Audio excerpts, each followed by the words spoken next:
qu'est-ce qu'on est nul pour se fixer des objectifs. C'est hallucinant. Par le passé, les gens avaient tendance à se fixer des objectifs qui étaient beaucoup trop flous. Et puis, il y a quelques années, il y a la méthode SMART qui est arrivée. La méthode SMART permet de se fixer des objectifs qui sont facilement atteignables, facilement quantifiables. Le problème avec cette méthode, c'est qu'une fois que vous avez atteint vos objectifs, eh ben, tout s'arrête. Imaginez que vous êtes un joueur de tennis. Votre rêve depuis toujours, c'est de gagner Roland-Garros. Là, devant le public français, acclamé par des millions de fans, c'est exceptionnel. Vous allez travailler toute votre vie pour arriver à ce résultat-là. Vous allez vous en rapprocher, vous allez arriver en finale, et là, vous gagnez le match. Est-ce que vous allez être l'homme le plus heureux du monde? Oui, pendant quelques jours, mais après, ça va retomber et vous ressentirez comme un vide énorme. La plupart des gens qui se fixent des mauvais objectifs ont ce problème. Alors dans cette vidéo, on va voir comment ne pas tomber dans ce piège et surtout ne pas se fixer d'objectifs foireux qui vont vous rendre plus triste que vous ne l'êtes aujourd'hui. Il y a quelques années, ça a été la mode des objectifs qui sont facilement atteignables, mesurables. Donc c'est quelque chose qui est très bien parce que ça va vous permettre de tracer vos progrès, de savoir si vous vous rapprochez de votre objectif. Mais le souci avec ça, c'est que c'est un oui-non. C'est-à-dire, est-ce que j'ai atteint mon objectif? Oui, non.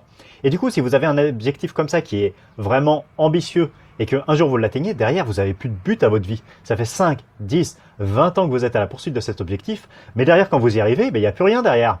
Vous l'avez votre rêve et vous vous rendez compte que c'est pas ça qui vous rend plus heureux. C'est pas ça qui va vous transformer. Au contraire, c'était le chemin, c'était la motivation pour y arriver qui vous rendait heureux. Alors si votre rêve, c'est d'atteindre le million d'euros, par exemple, il y a plein de gens, j'entends plein d'entrepreneurs qui sont comme ça, je veux gagner 1 million d'euros. Vous croyez vraiment qu'à 1 million, ils vont être plus heureux qu'à 990 000? Au contraire, ils vont être même beaucoup moins heureux parce qu'une fois l'objectif atteint, derrière, il n'y a plus rien. Ils n'ont plus de but à leur vie. C'est pour ça qu'il y a autant de gens qui font des crises à 40-50 ans parce qu'ils se rendent compte qu'une fois qu'ils ont leur grande maison, leur grande Ferrari, qu'ils ont atteint tous leurs objectifs, ils ne sont pas heureux, ils ne sont pas plus heureux, ça crée un vide dans leur vie, ils n'ont plus de raison de vivre. Tout ce qu'ils faisaient avant, tous les sacrifices qu'ils faisaient avant, c'était pour atteindre ça, et ils se rendent compte que ce truc-là en particulier, c'est pas ça qui les a rendus plus heureux. Parce que c'est pas ça la vie, la vie c'est pas d'obtenir un truc matériel, la vie c'est pas de gagner un seul truc. Alors comment faire pour quand même être ambitieux, comment faire pour se donner cette motivation? Parce que temporairement, ça peut vraiment motiver d'avoir ce but-là, de vouloir atteindre, si vous aimez gagner beaucoup d'argent, de vouloir atteindre 1 million, si vous aimez les belles voitures, de vouloir avoir telle ou telle voiture de collection. Alors comment faire pour avoir des rêves comme ça qui sont grands, mais pour pas qu'ils vous dépriment une fois que vous les atteignez? Et bien tout simplement, ça va être de donner un but derrière à votre rêve et de viser plus grand, d'anticiper à l'avance que peut-être vous l'atteindrez ce rêve. Regardez un tennisman français. Son gars, mon fils, leur but, ils ont toujours dit, moi mon but c'est de gagner un jour Roland-Garros. Ça serait exceptionnel, et c'est vrai, ça serait exceptionnel devant leur public. Pour eux, ça serait génial, ils marqueraient l'histoire du sport français.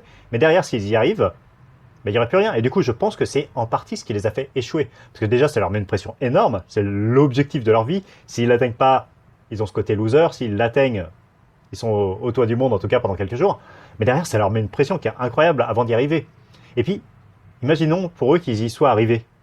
Derrière, qu'est-ce qui se passe? Il n'y a plus rien derrière. Plus rien n'aurait de saveur. Et d'ailleurs, on le voit avec des joueuses comme Marion Bartoli. Elle gagne Wimbledon et derrière, elle arrête le tennis parce qu'elle se dit ça ne pourra jamais être aussi bien que ça. Et derrière, bon, voilà, maintenant, elle est consultante sportive, je ne sais pas si elle est heureuse ou pas heureuse, mais en tout cas, il y a un problème au niveau de l'objectif, là. On le sent bien que quand un rêve vous rend plus malheureux qu'il ne vous rend heureux, c'est qu'il y a un souci. L'atteinte de ce rêve ne devrait jamais vous rendre malheureux. Alors, si on reste dans l'analogie sportive, qui est-ce qui réussit à durer? Qui est-ce qui réussit à être heureux, à être motivé? C'est les gens comme Nadal ou Federer, si on reste dans le tennis, qui se disent pas, il faut que je gagne un grand chelem, il faut que je gagne telle compétition. Ils se disent, je veux marquer l'histoire de mon sport de la manière la plus exceptionnelle possible.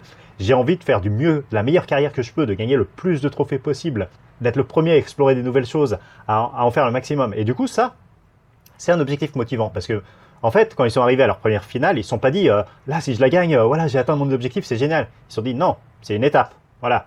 Là, ça va être génial si je gagne, mais derrière, voilà, j'ai envie d'en gagner plein d'autres, j'ai envie de faire plein de trucs. Et du coup, c'est à la fois, ça met moins de pression de l'atteindre, et puis derrière, on sait qu'il y a plus de choses qui vont se passer derrière. Donc dans votre vie, essayez de faire pareil. Ne vous dites pas juste, je veux avoir une super voiture de collection, par exemple, parce que j'adore les bagnoles.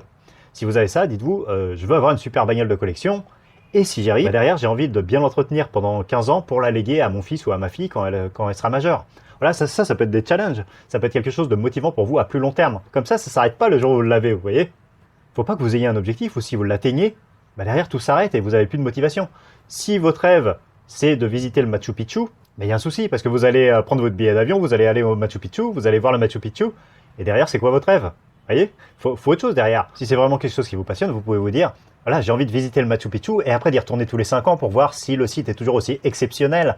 Et chaque année de visiter un nouvel endroit qui me motive énormément, un nouvel endroit culturel que j'adore. Voilà, trouvez quelque chose qui vous challenge en permanence. Trouvez quelque chose qui ne vous bloquera pas quand vous y arriverez. Et c'est une erreur que je vois avec énormément d'élèves avec qui je travaille, c'est que l'atteinte de leur objectif ne les rendra pas forcément heureux. J'ai beaucoup d'élèves qui me disent « je veux avoir une copine » par exemple.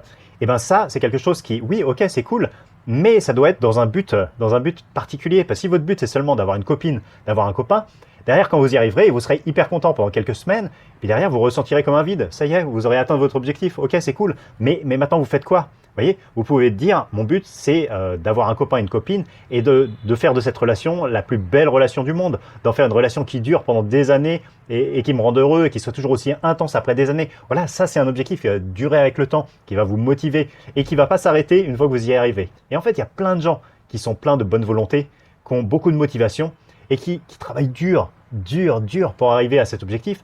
Et une fois arrivé derrière, eh ben c'est la déception à cause de ça, juste parce que l'objectif est mal défini, parce que l'objectif, il vous arrête, au lieu de vous pousser à vous motiver encore plus, à aller encore plus loin. En fait, juste l'atteinte de cet objectif, c'était le sommet de leur vie. Et du coup, derrière, ça peut être que moins bien. Et c'est d'une tristesse. Et voilà, j'ai fait cette erreur un paquet de fois. Et c'est pour ça que je fais cette vidéo en face de vous. Parce que moi aussi, j'ai fait ces erreurs.